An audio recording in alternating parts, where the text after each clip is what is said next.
Alafia, it's really hard to believe that we're now in the second half of the year, that the first half of 2013 has come and it's gone, and now what I think will be the best part of this year has come to us.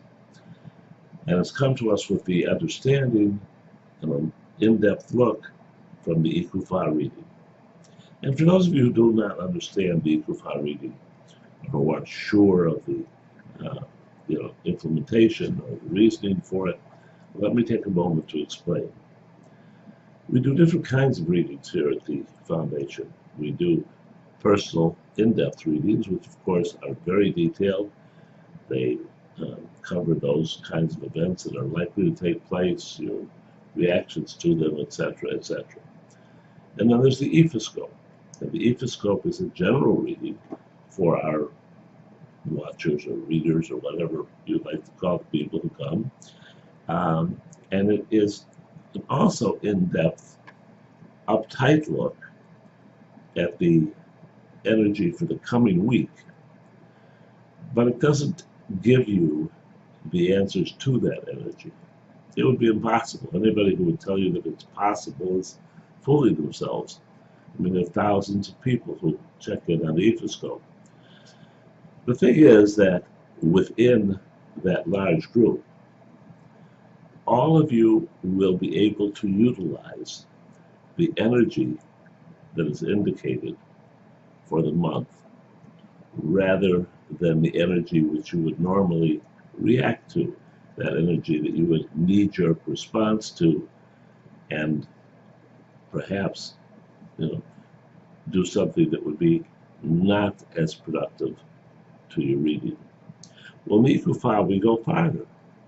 We look at the whole month. We zoom back, as it were. And it's a much better look and a much calmer look at what is going to happen in the coming month. It doesn't tell you, as a normally would, that the events of your life are going to be beneficial, or they're going to be harmful, or they're going to be a new job, or they're going to be a new boyfriend or girlfriend or new child or whatever. But it does tell you the kinds of things that you're going to be facing. And again, once again, it's a reminder, a very, very tense reminder about reining in your knee-jerk responses. We all have responses. We all found ways that were similar or dissimilar to one another that we coped with the way the events rolled out for us. Some of us were assertive, and some of us were, we went within ourselves, and some of us, ran away, and some of us, pushed it aside, and we did all kinds of things as an instantaneous way of dealing with the unexpected events. Those kinds of events, by the way, which fill everybody's lives. But here, we're asking you to take a firm belief, a trust, as it were, in the universe itself. Because it is the universe itself, through Orunmila, that we are accessing through divination.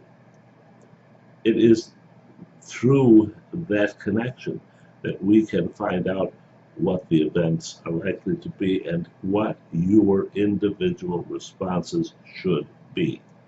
Not necessarily what they would have been, and hopefully not necessarily what you would have done, but indeed what you should do.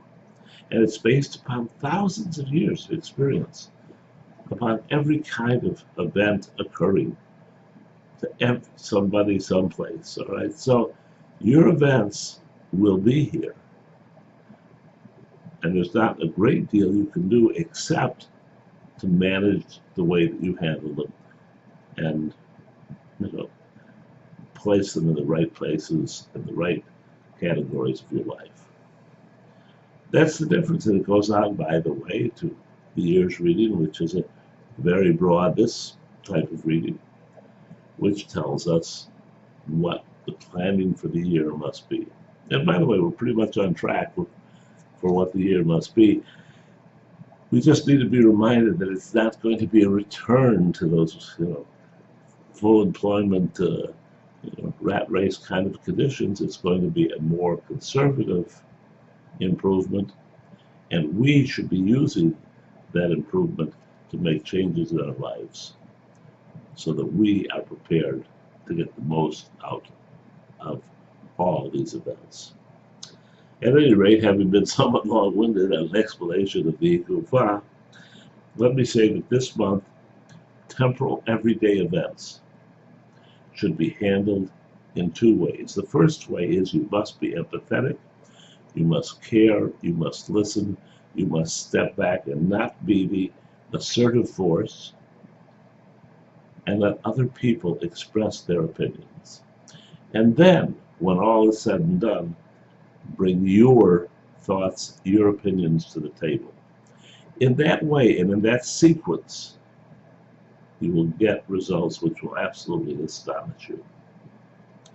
On the emotional, spiritual side, it's a sign of joy. It's the quintessential Oshun sign, which is saying to us that, yes, it may be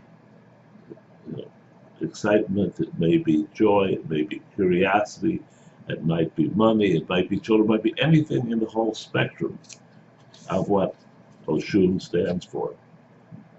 But it is that energy which we must use to control and maximize these events to bring us the greatest possible reward. And the nice thing is, by the way, that the energy comes Ire once again. In other words, it shouldn't be a great struggle. We shouldn't have to push anything from there to here. All right? The teeter-totter is pretty balanced for us. And it's balanced in a way that suggests that if we utilize that wait and see and then pull the trigger attitude in our everyday life situations, as well as be assertive when it comes to our emotional, spiritual relations, that we should maximize our results. So having heard that, the real question here is, what do we give Orunmila? What does Orunmila want this month as an ebbo, as an offering? And the answer to that is cotton. I remember my wife going and getting genuine cotton, little pieces that would come from the cotton growing in the fields. Well, I don't suggest that you do that, because I would suggest you do it, but it's very hard to do. So make sure that the cotton that you get or use is 100% pure cotton, not something made to look like cotton or to function like cotton. You want to get that, and if you have your Icofa, what you'll do is you will place that on the Icofa, or even in the Icofa for the month. You will place your Ikin, 16 to 19 Ikin. Men and women have the same number. And light 2 white candles and pray to Orunmila to give you the gentleness, the peace, the tranquility that cotton provides to him and can provide to you. Until next month, love and blessings.